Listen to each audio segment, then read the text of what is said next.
नमस्कार दोस्तों, आज की इस वीडियो में हम बात करेंगे युवाओं की, जो विश्व की जनसंख्या का 45% है। दोस्तों, हर साल 12 अगस्त को अंतर्राष्ट्रीय युवा दिवस के रूप में मनाया जाता है। संयुक्त राष्ट्र संघ के निर्णय के अनुसार सन 1985 ईस्वी को अंतर्राष्ट्रीय युवा वर्ग घोषित किया गया तथा पहली बार सन 2000 में अंतर्राष्ट्रीय युवा दिवस का आयोजन किया गया।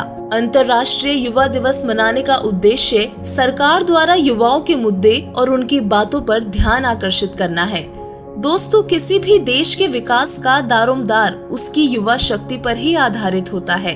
देश की युवा शक्ति जितनी प्रशिक्षित, संगठित, दलबंदी और द्वेष भावना से मुक्त होगी, वो देश उतना ही अधिक विकसित होगा, क्योंकि वो देश के कुल आबादी के अधिकांश हिस्से का गठन करते हैं।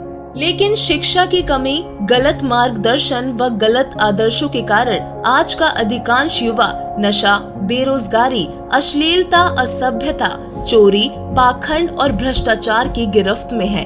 आज का युवा जिसने पैसा, पब्लिसिटी, मौज मस्ती को ही अपना अंतिम उद्देश्य मान लिया है और जिसे पाने के लिए वो किसी भी हद तक जाने को तैयार है, जिसके उदाहरण हमें आए दिन सोशल मीडिया प्लेटफॉर्म पर देखने को मिल जाते हैं, जैसे कि मौज मस्ती के लिए शराब पीना, मार पिटाई करना, असभ्य कपड़े पहनना, छोटे छोटे बच्चों द्वारा असभ्य डायलॉग बोलना, एडल्ट सॉन्ग गाना आदि। इसके अलावा भी देश में फैली बेरोजगारी युवाओं में चोरी, भ्रष्टाचार और नशे की लत को जन्म देती है, क्योंकि आज का युवा सफलता और आगे निकलने की दौड़ में बेसब्र हो गया है। सफलता ना मिलने पर इन सब बुराइयों से घिर जाता है।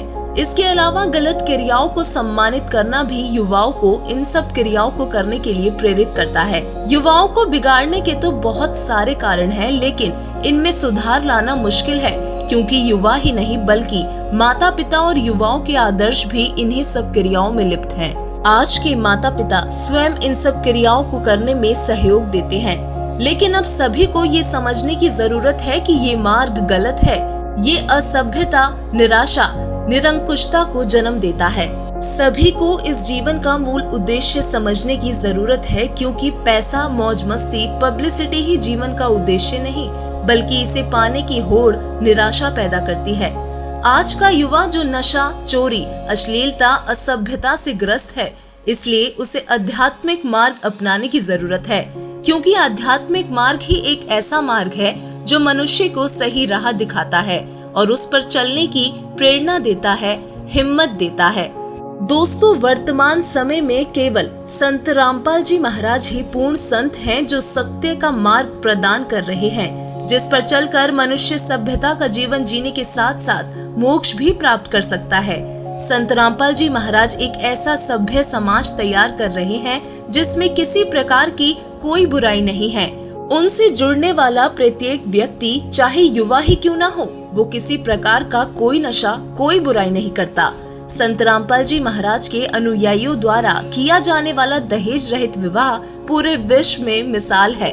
इतना ही नहीं, संत रामपाल जी महाराज द्वारा समाज में व्याप्त कुरीतियों का समूल नाश करने के लिए मृत्यु भोज, भ्रूण हत्या, छुआछात, रिश्वतखोरी, भ्रष्टाचार न करने का नियम बनाया जाता है, जिसे प्रत्येक अनुयायी जीवन पर्यंत निभाते हैं। इसके साथ साथ चोरी, जारी, अश्लीलता को बढ़ावा देने वाले गाने तथा फिल्में देखने पर भी प्रतिबंध है, अर्थात उनके अनुयायी किसी प्रकार का गाना, फिल्म, सीरियल नहीं देखते। संत रामपाल जी महाराज का एकमात्र उद्देश्य नैतिक और आध्यात्मिक जागृति लाना है तथा भक्त समाज को समस्त धार्मिक ग्रंथों के प्रमाणों के आधार पर शास्त्र अनुकूल साधना देना है। हमारे बहुत सारे दर्शकों के मन में भी प्रश्न उठ रहा होगा कि युवा किस प्रकार इन सब चीजों से दूर हो सकता है, क्योंकि आज का युवा इन्हीं सब क्रियाओं में मौज मस्ती को खोजता है।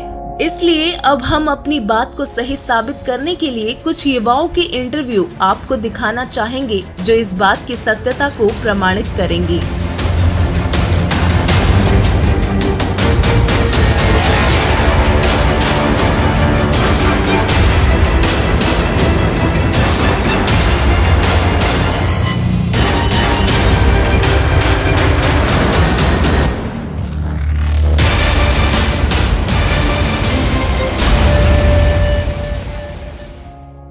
और तभी से मैं इतना नशा करने लग गया कि धीरे धीरे शीशी होती है सर जी, वो रेक्सकॉप की बोलते हैं, हमारे यहाँ फैंसी बोलते हैं उसको। वो फैंसी की मैं शीशी पीने लग गया, वो कैरी सोमा की गोली खाने लग गया। 50-50 गोली खा जाता और 3-3 4-4 वो शीशियाँ पी जाता और सुल्फा पीता था सर जी। और मैं शराब की भी बोतल पी जाता था और सारा दिन लड़ाई झगड़े करने, कभी कहीं। घर वालों ने परेशान थे मेरे से। घर में रोटी कभी बनती कभी नहीं बनती तो घर वाले बना के रख देते, खाते नहीं, सारे घर वाले परेशान थे। और तभी मेरे गांव का एक लड़का था, उसने मेरे को बताया कि भाई ऐसे ऐसे करके एक संत है, संत रामपाल जी महाराज जी, कि उनका पास तू नाम ले ले। उसने, वो भी नशा करता था, उसने संत रामपाल जी से नाम दीक्षा ली थी। तो वो मेरे को ले गया वहाँ आश्रम में। मैं आश्रम में भगत जी भाई गया और मैंने जाके वहाँ सारा सिस्टम देखा और उसके बाद मैंने भी नाम ले लिया वहाँ जाके। नाम लेने के बाद मैं घर आ गया और मैंने ज्ञान बिल्कुल नहीं सुना और मैं आते ही फिर नशा करने लग गया। और फिर वो मेरे गांव वाला जो लड़का था, उसने मेरे को एक मेमोरी कार्ड दिला दिया वहाँ से, आश्रम में से, और वो बोला कि भाई इस सत्संग को सुना कर। और भैया मैं वहाँ नशा कर लेता, पूरा शीशी पी लेता, सुल्फा पी लेता और शराब भी पी लेता, सिगरेट बीड़ी पीता और सारा दिन लीड लगा के सत्संग सुनता रहता। और सत्संग सुनते सुनते मेरे को कुछ ज्ञान होने लग गया कि मेरी, जैसे गुरुजी बताते हैं संत रामपाल जी महाराज जी, के जब आत्मा को ज्ञान हो जाता है, पाप कम हो जाते हैं तो आँखों से आंसू आने लगते हैं। ऐसे ही भैया मेरे साथ हुआ कि जब संत रामपाल जी सत्संग करते तो मेरी आंखों में से आंसू आने लग जाते।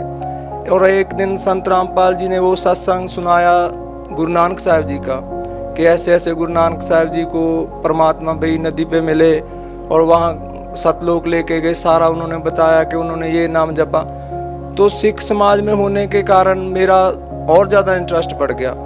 तो भैया जी ऐसे ऐसे करते करते मैंने, आप जब विश्वास नहीं करोगे, मैंने सत्संग सुनते सुनते नशा छोड़ दिया, शीशी ले पीना बंद कर दिया, सुल्फा पीना बंद कर दिया।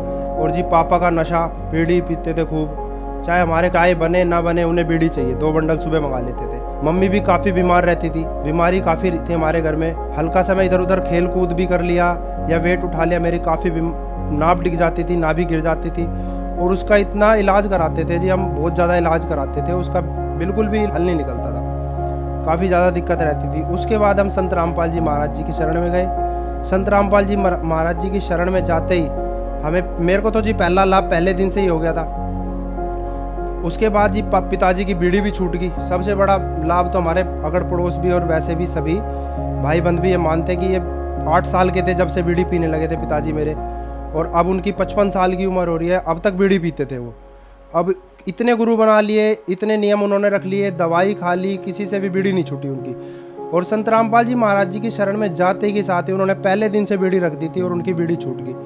मैं आर्मी में सर्विस करता था, बट मैं 2014 से रिटायर्ड हूँ। और रिटायर होने के बाद भी 1 साल तो मैंने इतनी ड्रिंक की कि मैं पहुँचते पहुँचते जाके धर्मपुर हॉस्पिटल में भी पहुँचाया गया मेरे को। जब मेरे को 2016 में संत रामपाल जी महाराज से नामदान लिया, उसके बाद मैंने कभी भी दारू की तरफ देखना तो क्या, दिमाग में भी सोचा था कि नहीं कि दारू भी कोई चीज़ मेरी ज़िंदगी में आई थी तो उसने तो मेरी ज़िंदगी का मतलब पूरा ही सत्यानाश कर दिया था। लेकिन आज मैं इतना खुश हूँ, मेरा परिवार खुश है। मेरी मम्मी के कैंसर था, वो भी सही हो गया।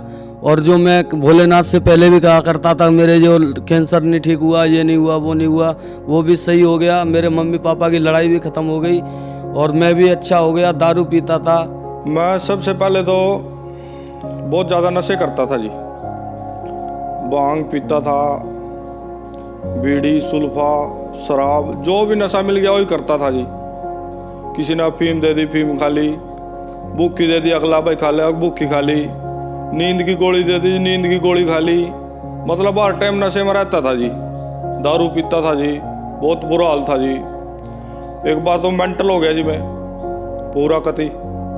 जमीन यूँ गाँव में कच्चे कच्चे में फिरदा जी, कदी लगाइया के सूंठ पाया पाएगा फिरदा जी, कदी छड़े में नाचता जी जा जाएगा, कदी किसी के घर पर्ची फेंक दी, किसी के घर कुछ फेंक दिया जी, जुत्ती पाली हाथ में पारा में, बुरा हाल जी, न्यू फिरे करता जी मैं। फिर जमी दुखी हो लिए जी, घर के भी दुखी हो लिए जी। घर में नहीं बढ़न देवा जी, लठ मारा जी। कौन बढ़न देवा जी, मेंटल आदमी घर में कोई नहीं बढ़न देवा। जमी दुखी हो लिया जी।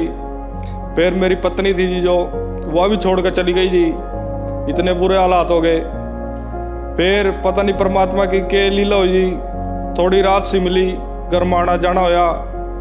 उधर मेरे ससुर जी हैं जो, उन्होंने संत रामपाल जी महाराज जी से नाम दीक्षा ले रखी थी। और मैं शर्त मार का आया था जी, मगा था मना नाम दुआओ। और मैं इतना कमीन आदमी, मैंने बोलिया जी के है वो संत रामपाल जी महाराज, के कर लेगा वो, लाता मना लेगा चलो। और मैं शर्त मार कर जाऊँ, मैं आका दारू पीऊँगा, तब मना नाम दुआओ। ऐसे में संत रामपाल जी महाराज की शरण में आया जी। वे मना ले आए जी, कहने लगे तो चाल एक बार पी लिए तो दारू पी लिया का, कोई बात नहीं तो चाल एक बार। ऐसे फिर मैंने पूरा नामदान पाया जी, नामदान लिया जी। सर, संत रामपाल जी महाराज से नाम दीक्षा लेने के बाद क्या आपको कोई लाभ भी प्राप्त हुए? नामदान लेने के बाद फिर गाँव में गया जी। उस दिन के बाद मैंने दारू नहीं पी जी। ऐसा चमत्कार होया जी परमात्मा का। लाभ बहुत होए जी। सब तो पहला तो लाभ ही हुआ, मैं मेंटल था जी बड़ा तकड़ा, गांव का पूरे मेंटल था जी। मेरे गांव में जाकर किसी ने पूछ लिया कि राजेश मेंटल, ईब तो न्यू का सारे भगत जी, तो भगत बन गया भाई। यानी किसी ने पूछ लिया भाई राजेश मेंटल था भाई, पूरा मेंटल होया फिर तो सारे गांव में फिरे करता, न्यू फिरे करता। और ईब तो कुछ नहीं करता जी, कोई बिल्कुल स्वस्थ है, कोई दिक्कत नहीं। अच्छा लाभ, दूसरा लाभ मेरा पथरी थी जी पेट में, 7.5 mm की पथरी थी जी। 2-3 थी जी, एक नहीं आती, 2-3 थी। मैंने अल्ट्रासाउंड कराए, डॉक्टर पर गया, डॉक्टर बोले भाई चाहे ऑपरेशन करा ले, कुछ करा ले, या तो नहीं लिकट जाएगी भाई, फिर हो जाएगी। दवाई भी खाई जी देसी, जिसने जड़ तक आ दिया और तो दवाई खाई जी। मेरा मतलब आए महीना दर्द हो रहा था जी। एक हफ्ता मैं काम पर नहीं जाऊँ था, एक हफ्ता पूरा दर्द रह रहा था जी। चाहे मैं टिक्के लगवाऊँ, चाहे मैं गोली खाऊँ, चाहे कुछ करूँ जी, मेरा दर्द नहीं बंद हुआ था जी एक हफ्ते था पहला।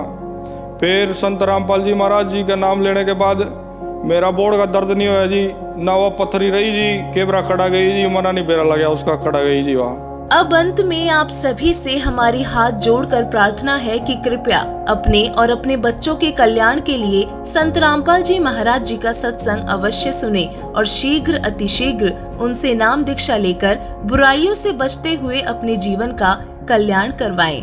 धन्यवाद।